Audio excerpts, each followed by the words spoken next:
Indigenous women have an integral collective and community role as carers of natural resources and keepers of scientific knowledge. Many Indigenous women are taking the lead in the defense of lands and territories and advocating for Indigenous peoples' collective rights worldwide.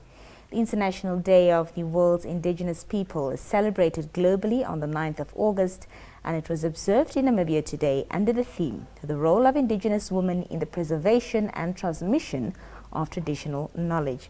Now, to probe further on this, I'm now joined this evening by UNESCO representative to Namibia, Mr. Djaffar Moussa-Elkadhum. So good evening and welcome to the Daily Roundup. Yes, good evening and thank you very much for inviting me. Just come back just from Khobabis where we celebrated the other day. Awesome. Thank you so much for being here. Talk to us about, the unique position of Indigenous women in the preservation and transmission of traditional knowledge. Maybe before that, let me say that this is a day which is very important for Indigenous people globally and especially in Namibia. And also in Namibia, I would like to highlight the fact that we use the term marginalized people, and this is Africa decided to use the term indigenous communities compared to other, let's say, continents, let's say the Americas, for example, or Australia or New Zealand, where we talk about the First Nation, because of course depending on the context then you have different issues related to that. But this is a very, very important actually celebration for today and for the Indigenous people, as we call here the marginalized people. Now the theme of the year is indeed the role of the woman in preserving and transmitting the knowledge of the community, which is very important because for us we know that this is women in all societies are actually those who are transmitting the knowledge to the children, right? And especially when you look at the women in indigenous communities, they are those, and I would say every day in Namibia you have women in indigenous communities who will go out into what we call the bush to collect leaves for foods, but also for the health of the family, right? But when they collect, they know what is the usage of that and the impact of this or that aspect in terms of disease and all that. And this is very important, and it is an aspect that we need what we call the indigenous knowledge, or the knowledge of the community that is actually transmitted from, let's say, generation to generation through women's actually, and I'm so proud of that for the women's actually, and we need to celebrate that. And these are aspects to be celebrated but also preserved. And this is what we as UN, also UNESCO, we are working on it, to make sure that we bring in also science to work with these communities and especially with the women to understand better and really moving forwards, collect them and then having this information to be locally protected and also scientifically acknowledged, and this is very important. So, and also the day, let me mention, today also this year mark also the beginning of what you call the International Decade for the indigenous languages. So we have a decade that was now approved in order to preserve the languages of the indigenous people. So all this goes together, language, knowledge, and of course because we know that language is also transmitting knowledge. Yeah, of course.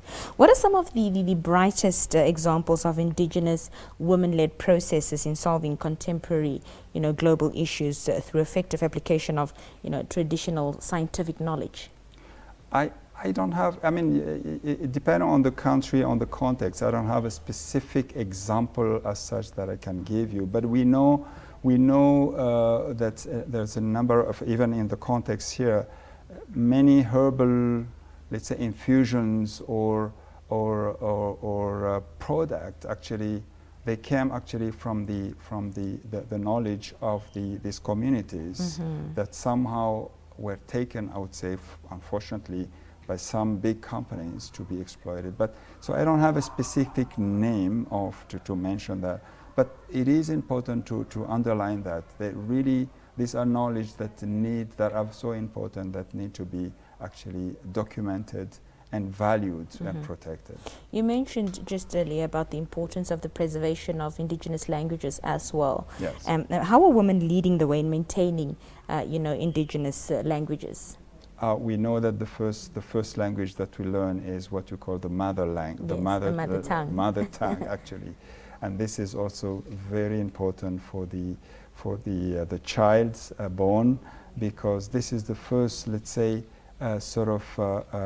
sounds or structured sound that the child will hear, and then will try to put a meaning behind that's words. And we know the complexities of languages, but we know also the importance, and as I said, the importance of the languages in the ecosystems of all the languages. So this is important indeed to celebrate also the international decade for the indigenous languages. Yeah. What was the effect of applying, indigenous scientific knowledge in medicine in alleviating the consequences of the COVID-19, epidemiological crisis? The effect, you will remember, okay, let me put this way. Most of our, what you call pharmaceutical products are connected to herbs or to plants. And these are known by the communities living within those area where we have those plants. So that's why I say that we need to really value that, and then make sure that also in terms of property, this is also protected, right? So, and let me bring you back at the beginning of the COVID pandemic, when you were hearing a number of countries coming with this solution or this herbal solution to protect this or that. You might have heard about the case of Madagascar, for example, promoting a specific product. You might have heard also others, maybe even in some community they did not mention it, yes. right? But they knew that this would protect. But protecting meaning what? Meaning maybe to reinforce the body immunity, for example. And we know that there are a number of, let's say, herbs or natural product that reinforce our immunity. Right. So again, during COVID, we passed also through that, right? A number of issues raised. I mentioned the case of Madagascar. There are also other cases that came out. And many people, unfortunately, were going here and there with their own recipes, unfortunately, not verified scientifically, and this is the issue.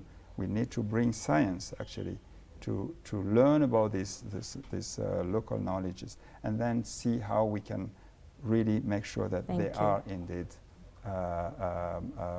useful and connected to science. Moussa-Elkadhum, I wish we had more time to discuss this, but that's all the time we have this evening. Thank you so much for joining us. Thank you very much, and thank you, and thank you for having me here. Thank you.